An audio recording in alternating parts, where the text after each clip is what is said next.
और मन के कारण क्या होता है, हमें दुख होता है, और दुख के बाद कुछ सुख प्राप्त करते हैं ना तो बड़ी मन में हर्ष होता है कि हम तो सुखी हो रहे हैं। नहीं, दुख का उल्टा जो सुख है, उस सुख को जो प्राप्त करते हैं ना, उस सुख से सुखी होते हैं, लेकिन असली सुख नहीं है। और अभी सुन रहे थे कि एक बहन गा रही थी ना कि परमात्मा कहीं छुपे हुए हैं, हम उनके सहारे हैं, अब वो जैसे रखे। लेकिन गुरु महाराज क्या कहते हैं, गुरु महाराज कहते हैं अंतर के अंतिम तह के रह बिन कोई उसे पाता नहीं।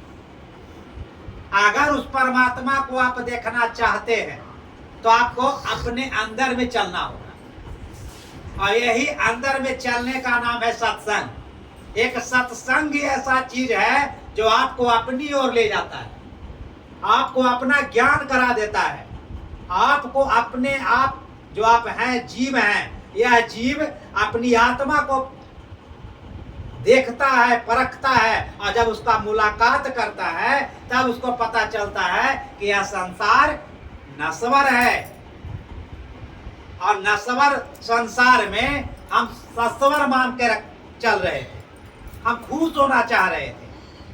और खुशी तो तब मिलेगी ना भाई जब आपको अपना पता चल जाएगा, और अपने आप को पता चलेगा। तो गुरु महाराज कहते हैं कैसे पता चलेगा, तो कहते हैं नैनों के तिल में ज्योति उनकी। वो जो परमात्मा है न, ये दोनों आंखों के जो नैन है, ये दोनों आंखों के जो देखने की शक्ति है, जो ज्योति है, उसी में तिल,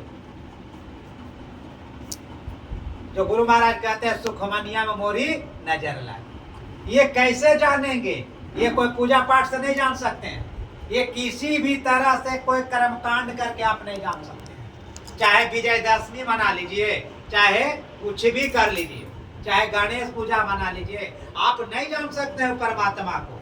परमात्मा को जानने के लिए आपको अपने अंदर में चलना होगा। अब अंदर में ऐसे नहीं चलना होगा बिना दया संतन के में ही। जब तक संत दया नहीं करेंगे तब तक इस आपको पता भी नहीं चलेगा। और संत दया क्यों करेंगे, तो यह मान के चल लिए कि संत दया इसलिए करेंगे ना कि संसार में अगर कोई असली पिता है, असली कोई माता है, तो वो संत है। संत परमात्मा से भी, ईश्वर से भी, वाहे गुरु खुदा गॉड जो भी कह लीजिए, उनसे भी विशेष कृपावंत होते हैं। जो ईश्वर परमात्मा या संसार को बना करके छुप गए, हमें इस संसार में जलने के लिए छोड़ गए कि अब तुम जलते रहो।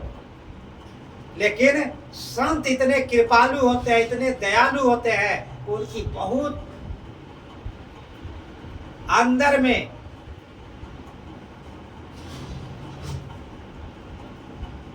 से वो हमेशा सद्गुणों से भरे होते हैं, और वह अपने सद्गुणों के कारण वह चाहते हैं अगर हम इन पर कृपा नहीं करेंगे तो कौन करेगा। आप जानते हैं कि गुरु महाराज, सदगुरु महर्षि मही परमानंद जी महाराज के एक मस्तिष्क सर्वसद शिष्य थे, हमेशा इनकी आज्ञा में रहते थे। कहते हैं ना आज्ञा सम न सुसाहिब सेवा। आप किसी की सेवा कर रहे हैं तो उसकी आज्ञा का अवज्ञा मत करिए। वो जो आज्ञा कर दे, अच्छा है तो भी ठीक, बुरा है तो भी ठीक, क्योंकि आपको तो बस ये करना है कि कर भला हो वही भला। आपको सिर्फ अपना भलाई को देखना है कि हम जो कर रहे हैं वो भला कर रहे हैं, हमसे बुरा हो ही नहीं।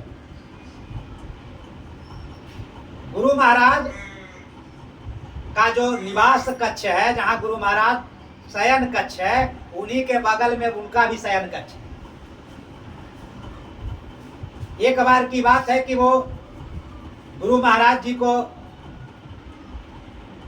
रात्रि जलपान वगैरह करा करके उनको शयन कक्ष में सुला करके वो अपने शयन कक्ष में विश्राम करने जाते हैं। और जब विश्राम करने जाते हैं तो गुरु महाराज तो अपने शयन कक्ष में सोए हुए हैं, वो अपने शयन कक्ष में विश्राम कर रहे हैं, इनके भी आंख लग गई, ये भी सो गए। और जब सो गए तो रात में देखते हैं कि गुरु महाराज उनको कहते हैं, संतसेवी जी, बोलता जी हजूर, बोले गंगा स्नान करने का मन कर रहा है। कहते जी हजूर चला जाए। वह उठते हैं और गुरु महाराज को लेकर के गंगा नदी के किनारे जाते हैं और गंगा में गुरु महाराज स्नान करने लगे। और स्नान करके गुरु महाराज अपने लंगोटी को धो करके दिए कि संतसेवी जी इसको रखिए, पकड़िए। तो संतसेवी बाबा के मन में आया कि लंगोटी थोड़ा गंदा है, लगता है गुरु महाराज बूढ़े हैं, उनके शरीर, उनके हाथ में उतना बल नहीं है, इसी कारण से सफाई अच्छा से नहीं हुआ है। इस लंगोटी को थोड़ा अच्छा से हम सफाई कर, हम तो मजबूत है, हमारे शरीर में ताकत है, बल है। तो संतसेवी बाबा कहा कि एक उस लंगोटी को लेकर के फिर नदी, जो गंगा नदी है, उसमें अंदर जा करके धोने लगे। और धोने लगे तो धो करके अच्छा से मतलब उसको साफ करने लगे। साफ करके जब सोचे कि अब पानी गार करके अब जाकर तो सुखाएंगे, तो क्या वो उनका हाथ से एक लंगोटी छूट गया। एक संत महात्मा का होता है, एक लंगोटी ऊपर में बांधते, एक लंगोटी नीचे से बांधते। तो 2 ठो लंगोटी गुरु महाराज दिए थे, एक लंगोटी पानी में बह जाता। अब संतसेवी वह धारा में चले जा रहे हैं और लंगोटी भागता जा रहा, मतलब गहरी धारा में चले गए, लेकिन किसी तरह से लंगोटी को पकड़ लिए। और लंगोटी को पकड़ करके जैसे ही निकलने लगे तो आप देखते हैं पीछे गुरु महाराज नदी में है ये नहीं। अब सोचिए कि वैसा स्थिति में किसी को कैसा लगेगा। अब वो कहते हैं अरे हम तो लंगोटी के चक्कर में गुरुदेव को भूल गए, गुरुदेव लगता है पानी में डूब गए। अंदर से उनका जो दर्द था, उस दर्द की कल्पना नहीं, जिसके साथ बीतता है वही जानते हैं। वो कहते हैं तो गुरु महाराज रहे ही नहीं, हमारे गुरु महाराज डूब गए, हम लंगोटी बचाने के चक्कर में रह गए, हमारे गुरु महाराज ही बह गए। अब हमको रहने से क्या होगा। वो लंगोटी पकड़ करके बस जैसे सोचे कि अब हम भी अपना गर्दन पानी में दबा करके हम भी अपने आप को खत्म कर देंगे। और से गुरु महाराज बगल से कमरे कहते हैं, संतसेवी जी,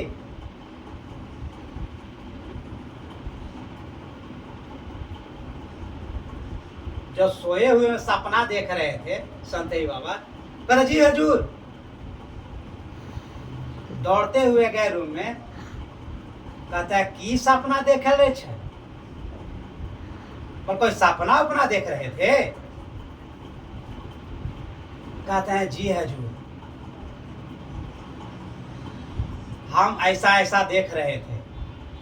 संतसेवी बाबा कहते हैं आंख में आंसू भर करके कि जो संत सदगुरु के हवाले होते हैं ना, उनका तन मन जागृत का, स्वप्न का, सुसुप्ति का, सब का ख्याल सदगुरु करते हैं। श्री सदगुरु महाराज की जय। आप